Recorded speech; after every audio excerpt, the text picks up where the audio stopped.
Live TV, सच सबसे आगे। कुछ दिन पहले रजत शर्मा साहब इंडिया टीवी के मालिक जो हैं वो ये कह रहे थे कि किसानों के बीच में झूठ की फैक्ट्रियां लगी हुई हैं और वो किसानों को भड़काने के लिए अफवाहें फैलाने में जुटी हैं। लेकिन आज रजत शर्मा साहब खुद पकड़े गए हैं बहुत बड़े पैमाने पे अफवाह फैलाते हुए। मतलब इसके बाद ये समझ लीजिए कि चेहरा छिपाने की जगह कहीं नहीं होगी।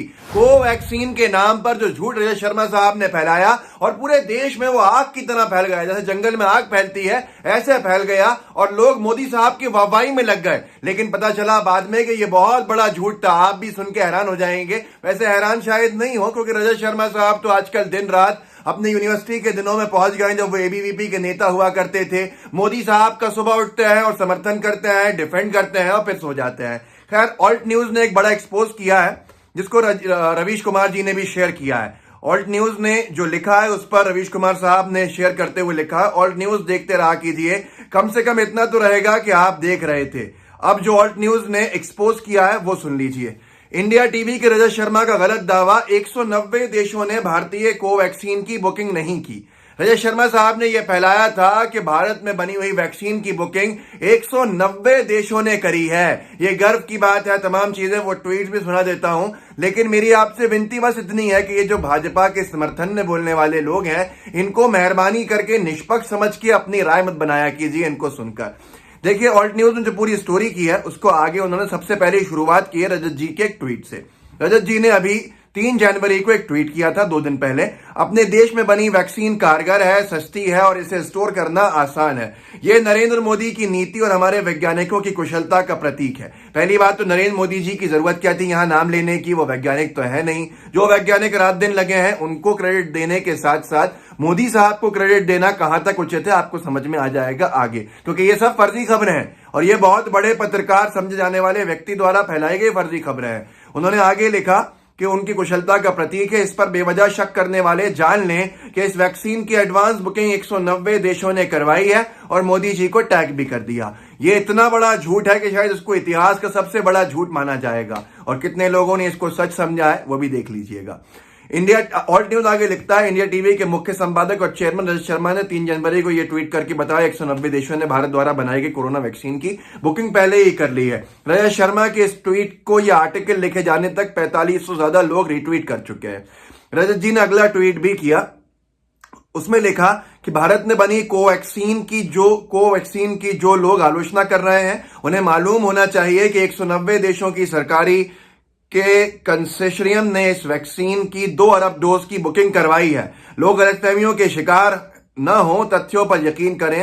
#कोवैक्सीन। अब लग गई भारतीय जनता पार्टी की ट्रोल सेना इसको फैलाने के अंदर। ब्लू टिक्स के साथ जो वेरीफाइड हैंडल्स हैं, जो भाजपा के कुछ जगह पदाधिकारी हैं, उन्होंने इसको फैलाना शुरू किया। आप जानते नहीं होंगे लेकिन ये पदाधिकारी हैं। एक मनीष पांडे हैं, उन्होंने लिखा, जो भाजपा के सदस्य है, हमें गर्व है अपने देश में बनी कोवैक्सीन, अपने देश में बनी वैक्सीन कारगर है, सस्ती है और इसे स्टोर करना आसान है। ये नरेंद्र मोदी की नीति और हमारे वैज्ञानिकों की कुशलता, वही सारी चीज रजत जी का ट्वीट कॉपी करके 190 देशों ने इसकी बुकिंग करवाई है।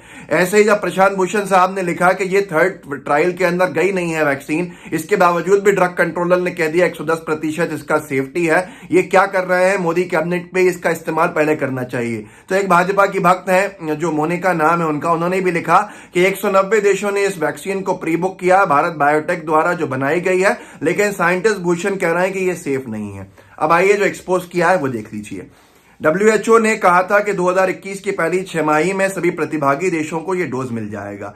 अब सीरम इंस्टीट्यूट ऑफ इंडिया जो कोवैक्स का पार्टनर है, भारत बायोटेक पार्टनर भी नहीं है, जिसका इन्होंने नाम लिख दिया। कोवैक्स जो बनाने के लिए अधिकृत है वो सीरम इंस्टीट्यूट है, आधार पूना वाला, लेकिन इन्होंने बायोटेक का नाम लिखा, भारत बायोटेक का वो पार्टनर ही नहीं है। तो सवाल ही नहीं उठता भारत बायोटेक से क्यों बुकिंग होगी।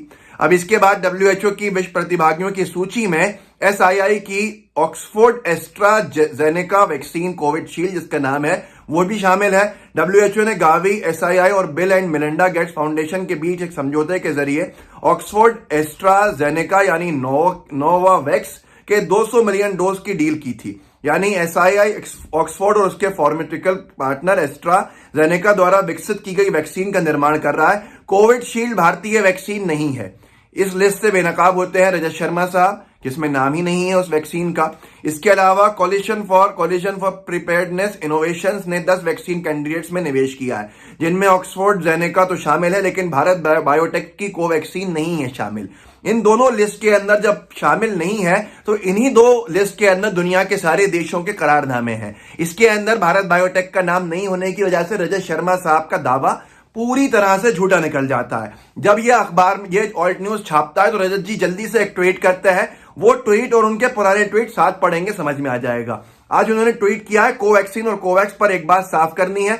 कोवैक्स WHO का प्रोग्राम का नाम है, जिसके तहत 190 देशों के कंसोर्शियम गावी ने सीरम इंस्टीट्यूट और bill and Melinda Gates foundation के साथ 2 अरब वैक्सीन बुक की है, जबकि कोवैक्सीन भारत की वैक्सीन है जिसे यहां की सरकार की मंजूरी मिली है। सर न पैर, मतलब कहीं की ईंट कहीं का रोड़ा। अब इसके बाद इनके दोनों पुराने पढ़ लीजिए, कैसे झूठ फैलाया था। अपने देश में बनी वैक्सीन कारगर है, सस्ती और इसे स्टोर करना आसान है। ये नरेंद्र मोदी की नीति और हमारे वैज्ञानिकों की कुशलता का प्रतीक है। इस पर बेवजह शक करने वाले जान लें कि इस वैक्सीन की एडवांस बुकिंग 190 देशों ने कराई है और साथ में टैग किया था मोदी साहब को। तो अब ये सारी की सारी चीजें बताती हैं कि कितना झूठ है, कितना फरेब है। लेकिन कैसे, ये तो खुद ही लिख रहे थे कुछ दिन पहले अपने ब्लॉग में, झूठ की फैक्ट्रियां किसानों को भड़काने के लिए किस तरह अफवाह फैलाने में जुटी हैं। तो आप ये समझ लीजिए कि शायद ये आईना देख के ये चीजें लिख रहे थे। कोवैक्सीन के नाम पे जिस तरह से झूठ फैलाया, सिर्फ किस लिए कि मोदी साहब की वाहवाही हो। जो ग्रामीण क्षेत्र में व्यक्ति रहता है, जिसको कोई खास जानकारी शायद नहीं हो, ऐसा इनको लगता होगा। इनको लगता था कि वो बेवकूफ बन जाएगा और उसकी बेवकूफ बनना वोट में परिवर्तित होगी। किसके लिए? बीजेपी के लिए। कि देखो भैया, हमारे देश के अंदर बन गई है वो दवाई जिसको पूरी दुनिया खरीद रही है। और ये संभव कब हुआ है? जब मोदी साहब जैसे लोग सत्ता के अंदर हैं। ये कहना चाहते थे रजत शर्मा साहब, जो पहले ही कहने के बाद पकड़े चले गए। तो अब मुंह छिपाने के अलावा है नहीं। लेकिन इनसे क्या उम्मीद आप करेंगे कि देखिए, इनके जो पिछले ब्लॉग्स मैंने आपको इससे पहले ही बताए थे कि कैसे ब्लॉग्स हैं, आपको समझ में आ जाएगा। पत्रकार नहीं है, एक तरह से प्रवक्ता है भारतीय जनता पार्टी के या मोदी साहब के। इन्होंने जो पिछले कुछ दिनों में ब्लॉग्स लिखे हैं, उसका एक छोटा सा एक हिस्सा दिखाना चाहता हूं। पहले भी आप लोग देख चुके हैं, आपको समझ में आएगा कि आप ये सुनिएगा, मैं जब बोलूंगा तो आप ये समझिएगा कि कोई पत्रकार है या बीजेपी का प्रवक्ता है। रजत जी के सारे ब्लॉग्स उनके ट्वीट के माध्यम से बता रहा हूं, एक के बाद एक। मोदी को एक मौका दें, साल भर के लिए नए कृषि कानूनों को लागू होने दें, रजत शर्मा। अगला, मोदी पर भरोसा करें, उन्होंने स्वामीनाथन रिपोर्ट को लागू किया है, रजत शर्मा। स्वामीनाथन रिपोर्ट को 95% तो कांग्रेस की सरकारें लागू कर चुकी थी, लेकिन एक रिकमेंडेशन था C2+50, जिस फॉर्मूले के माध्यम से जो सजेस्ट किया गया था किसानों की आय को दुगना करने का था। वो कांग्रेस खुद कबूल करती है कि भाई हमने नहीं किया, उसको लागू करने के अंदर मुश्किलें आ रही थी। पर मोदी साहब ने 2014 का पूरा चुनाव लड़ा था कि मैं उसको लागू करूंगा हर जगह कह के। आज 6 साल हो गए हैं, उसे लागू नहीं किया है। अब आगे देखिए, किसान आंदोलन, मोदी को बदनाम करना वामपंथियों का एजेंडा, रजत शर्मा। किसान खुद कह रहे हैं नए कानून के बाद फसलों से हुई है ज्यादा आमदनी, रजत शर्मा साहब। नया कानून लागू भी नहीं हुआ और इससे आमदनी फसलों के अंदर बढ़ गई है, ये रजत जी का कहना है। अब समझ लीजिए, आप बीजेपी का कोई प्रवक्ता है या बीजेपी का नेता है या कोई पत्रकार है। प्रदर्शनकारी किसानों के बीच राष्ट्रविरोधी तत्वों ने कैसे की घुसपैठ, रजत शर्मा साहब की जबान से सुनिए। पंजाब के किसान आंदोलन को वामपंथी झुकाव वाले उनके नेताओं ने कैसे हाईजैक कर लिया, यह भी रजत जी की जुबान से सुनिए। बात इतनी सी है कि खुद कह रहे थे किसानों के बीच झूठ की फैक्ट्रियां लगी हैं, अफवाहें फैलाने का काम कर रहे हैं। सबसे बड़ी साल की अफवाह फैलाते हुए साल की शुरुआत में ही पकड़े गए हैं रजत शर्मा साहब, जिन्होंने इतना बड़ा दावा कर दिया था कि 190 देशों ने मोदी साहब की वजह से उनके काम को देख के हमारे यहाँ पे वैक्सीन की बुकिंग कर दी, जो वाकई में नहीं था। साइंटिस्ट लोगों पे हमारा कोई भी शक नहीं है।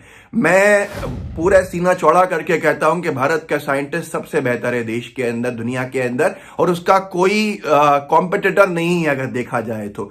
लेकिन रजत शर्मा साहब जैसे लोग साइंटिस्टों के लिए काम नहीं करते हैं। ये तो मोदी साहब को हर जगह क्रेडिट दिलवाने के लिए आगे आ जाता है। तो आप समझ लीजिए, आपको अंतर समझ में आएगा बीजेपी का और गोदी मीडिया का गठबंधन, और कैसे इनसे बहुत बेहतर मनमोहन सिंह जी की सरकार थी, जिसको गोदी मीडिया ने दुष्प्रचार के चलते वापस सत्ता में नहीं आने दिया। आप समझदार है, समझिए जरूर। और हाँ, जो रवीश जी ने कहा कि ऑल्ट न्यूज को पढ़ते रहिए, क्योंकि उससे आपको बहुत कुछ ऐसा मिलेगा जो आपको देखना जानना जरूरी है। ये लोग प्रतीक सिन्हा हो, जुबैर हो, दोनों बहुत ही अच्छा काम करते हैं अपनी टीम के साथ, और इस तरह से बहुत जरूरत है आज फेक न्यूज को रोकने की, जिसकी वजह से बहुत कुछ नुकसान पहुंचा है देश को।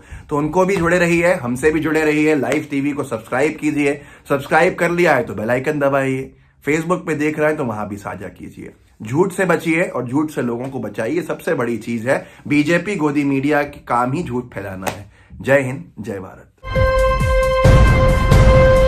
लाइव टीवी, सच सबसे आगे।